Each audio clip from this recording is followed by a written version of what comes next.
This is the Maruti Suzuki Swift Desire.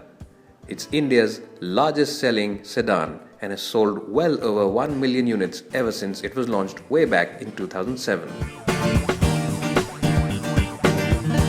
Maruti Suzuki have now upgraded this car with a raft of changes. So how good is it? We'll find out on the show today.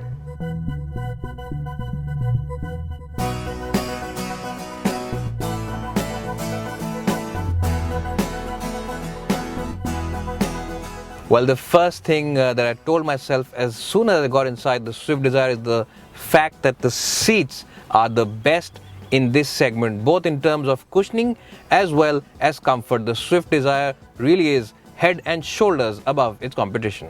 Well, the plastic quality on the Desire is excellent, and it probably is the best car along with the Hyundai Accent in terms of the quality of materials used inside the cabin. It's exactly the same dashboard as the one on the Swift, and what that means is that it's a very good place in terms of practicality. There are a lot of places to keep your knickknacks in. There's one big glass holder over here. There's a small tray ahead of it where you can keep your wallet and cell phone, and the door bins have big bottle holders in them which can generally house those bottles from your home. So an excellent place in terms of practicality. Well, just like the Swift, you also get a tray right over here in front of the passenger where he can keep his wallet or those toll receipts, and there's also a glass holder right in front of the AC vent, and that means that the passenger can keep his drinks cold. Well, in terms of overall equipment, you get a start-stop button, you get Bluetooth for your stereo, and you also get automatic climate control in the top-end version. Now let's check out if the back seat of the Swift Desire is as good as the ones in the front. Well, here I am now in the back seat of the Swift Desire, and even when I am sitting pretty up straight, there is plenty of headroom for me, and I've still got about 3 inches to go. And what that means is that even 6-footers should be pretty comfortable inside the back seat of the Swift Desire.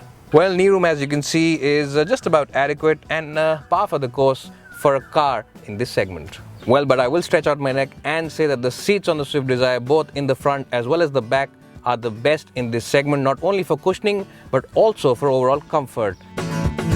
With a capacity of about 316 liters of space, the Desire's boot is much smaller than compared to most of its rivals.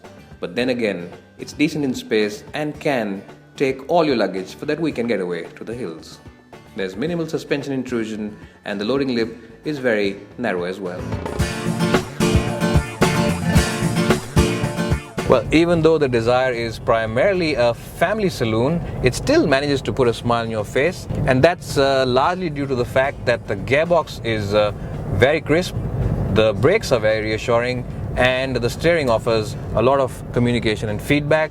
And what that means is that every time you push this car into a corner, it promises to put a smile on your face. Well, this car of course comes with 2 engine options. There's a diesel motor, which is of course the 1.3 multi-jet diesel, and there's also a 1.2 petrol, and both these motors are very high in terms of fuel efficiency. In fact, the diesel is the class leader in its segment, while both the diesel and the petrol are extremely high on refinement, and in fact at idle it's difficult to tell if the petrol motor is on or off. It's so refined and so quiet inside the cabin, and even the diesel is pretty refined and efficient, and even when you rev both of them hard, the cabin remains a largely peaceful and quiet place to be in. Well, this car really does soak in those bumps very well, and the suspension on the Swift is very cushiony. It really offers you a very absorbent ride, and most of the bad surfaces do not pose any problems for the Swift Desire.